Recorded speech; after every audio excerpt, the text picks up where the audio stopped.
Hello everyone, welcome to a new video of Samta investing. आज के video में मैं यस बैंक के स्टॉक को फॉलो अप कर रहा हूं। इस स्टॉक के बारे में मैं एक बार पहले वीडियो बना चुका हूं और आगे बढ़ने से पहले आपको एक छोटा सा डिस्क्लेमर देना चाहता हूं। इस चैनल पे फीचर किए गए किसी भी स्टॉक को आप बाइंग या सेलिंग की रिकमेंडेशन मत मानिएगा। कोई भी स्टॉक खरीदने से पहले अपना खुद का रिसर्च कर लीजिएगा, क्योंकि इस चैनल पे सारे वीडियो सिर्फ एजुकेशनल पर्पसेस के लिए बनाए जा रहे हैं। मैं कोई सर्टिफाइड फाइनेंशियल एनालिस्ट नहीं हूँ। और जैसा कि मैं हमेशा कहता हूँ, आपका पैसा आपका रिस्क। तो चलिए शुरू करते हैं आज का वीडियो। यस बैंक के साथ मैं ऑलरेडी बैंक कर रहा हूँ और मुझे इनकी सर्विसेज काफ़ी कस्टमर सेंट्रिक लगती हैं। मैंने छोटी सी रिसर्च भी की तो मैंने देखा कि इनके जो फिक्स डिपॉजिट के रेट्स हैं वो बाकी बैंक से काफ़ी competitive हैं, बल्कि स्लाइटली हायर हैं। तो मैं बिलीव करता हूँ कि आगे आने वाले समय में इनका बिजनेस है वो और ग्रो करेगा, और बिजनेस ग्रो करेगा तो डेफिनेटली इनकी स्टॉक प्राइस पे भी पॉजिटिव इम्पैक्ट आएगा। आइए एक बार इनके फंडामेंटल्स देखते हैं।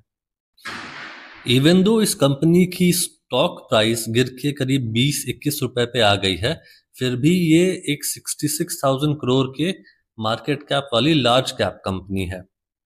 इनके बाकी नंबर्स देखेंगे, जैसे कि बुक वैल्यू या रिटर्न ऑन कैपिटल एम्प्लॉयड या रिटर्न ऑन इक्विटी, तो ये बहुत एनकरेजिंग नहीं है। लेकिन अगर आप इनकी क्वार्टरली रिजल्ट को देखेंगे तो आपको फिर भी एक पॉजिटिव आउटलुक दिखेगा। ये है इनकी क्वार्टरली रिपोर्ट। अगर आप जून 2021 से देखें तो 4,524 करोड़ की सेल्स होती थी और इनका नेट प्रॉफिट था सिर्फ 204 करोड़ रुपीस का।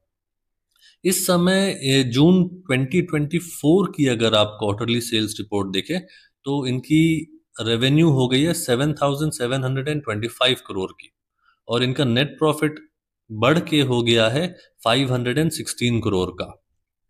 इनकी एनुअल सेल्स रिपोर्ट और भी अच्छी है। एक टाइम पे अगर आप देखेंगे मार्च 2020 में तो इनका नेट प्रॉफिट नेगेटिव हो गया था, पर इस समय ये लोग प्रॉफिट में भी आ गए हैं और इनका नेट प्रॉफिट ट्रेडिंग 12 मंथ्स में दिखा रहा है 1455 करोड़ का। कंपनी की पिछले 3 साल की कंपाउंडेड प्रॉफिट ग्रोथ भी देखे तो वो 33% तक की हो गई है। यस बैंक के रिजर्व्स ग्रो कर रहे हैं स्टेडिली। इस समय 35,000 करोड़ के इनके रिजर्व्स हो गए हैं और इनकी बोरोइंग्स हो गई है 3,46,000 करोड़ की। अब बैंक या फाइनेंशियल स्टॉक में अगर बोरोइंग बढ़ रही है तो वो अच्छी बात होती है, क्योंकि ये हमसे डिपॉजिट लेते हैं और उस डिपॉजिट को ये दूसरों को लेंड करके ही पैसा कमाते हैं। इसके आगे मैं आपको एक इंफॉर्मेशन दिखाऊंगा जो मुझे बहुत अट्रैक्टिव लगी है फ्रैंकली। अगर आप इनकी शेयर होल्डिंग पैटर्न को देखेंगे तो एफ ने इसमें अपना स्टेक बढ़ा लिया है। मार्च 2024 में इनके पास 22% के स्टेक थे और अब ये बढ़ के 27% हो गए हैं। डी ने भी इसमें 38% का स्टेक मेंटेन किया है। और सबसे अच्छी खबर ये है कि पब्लिक, जिन्होंने पहले 46% का स्टेक लिया हुआ था, अब वो बेच बेच के अपना स्टेक धीमे धीमे 34% तक ले आए हैं। तो इसको मैं गुड न्यूज़ मानता हूं। अगर एफ प्रोमोटर्स, डी किसी भी कंपनी में स्टेक बढ़ा रहे हैं और पब्लिक बेच रही है, मतलब वो स्टॉक शायद लेने लायक हो गया हो। आइए अभी आपको इसकी मैं प्राइस चार्ट दिखाता हूं। पिछले कुछ दिनों में जो स्टॉक मार्केट में गिरावट आई थी उसमें यस बैंक के शेयर को भी थोड़ा सा नेगेटिव इम्पैक्ट आया था। ऑल्दो मैंने नोटिस किया कि बाकी कंपनियों के शेयर्स 10%, 4%, 11% गिर रहे हैं, लेकिन यस बैंक का स्टॉक 1% या 1.5% के करीब गिर रहा था। फिलहाल यस बैंक का शेयर ये 20 से 21 रुपए की जो रेंज है यहाँ पे सेटल हुआ है, और मुझे लगता है कि इस लेवल पे इसको एक अच्छी सपोर्ट मिल सकती है, क्योंकि पहले ये लेवल जो है एक रेजिस्टेंस हुआ करता था। अगर इस लेवल को यस बैंक सस्टेन कर लेता है तो पॉसिबिलिटी है कि यहाँ से फिर ये 40 या 50 रुपए की रेंज में जाएगा। मैंने खुद यस बैंक में यहाँ 15 रुपए के लेवल पे बाइंग की है और रिसेंट गिरावट में मैंने फिर से 20 से 21 रुपए के बीच में दोबारा बाइंग की है, तो मेरी एवरेज बाइंग हो गई है करीब 17 रुपए की।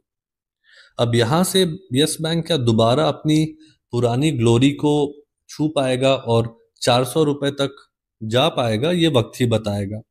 लेकिन मेरा आउटलुक इस स्टॉक में ओवरऑल पॉजिटिव ही है। रिसेंटली इंटरनेट पे मैंने एक कहावत पढ़ी थी, किसी ने लिखा था, have the balls to start, the brains to learn and the heart to carry on. अगर आप भी स्टॉक मार्केट में शुरुआत करना चाहते हैं पर आपको पता नहीं कहाँ से, तो इस चैनल पे बने रहिए, हमको सब्सक्राइब कर लीजिए और धीमे धीमे आप भी स्टॉक्स को एनालाइज करना और उससे प्रॉफिट कमाना सीख जाएंगे। पहला स्टेप होगा जीरोधा जैसे किसी ब्रोकर के साथ अकाउंट खोलने का। अगर आप जीरोधा में अकाउंट खोलना चाहते हैं तो मैंने एक छोटा सा लिंक अपने डिस्क्रिप्शन बॉक्स में दिया हुआ है। आज के वीडियो में मैं बस इतना ही इंफॉर्मेशन शेयर करना चाहता हूँ। अगले वीडियो में मैं किसी नए स्टॉक को फीचर करूंगा, तो हमारे साथ बने रहिएगा। आपका एक एक सब्सक्रिप्शन मेरे लिए बहुत वैल्यूबल है। And for today, thank you for watching Samta investing. Have a good day.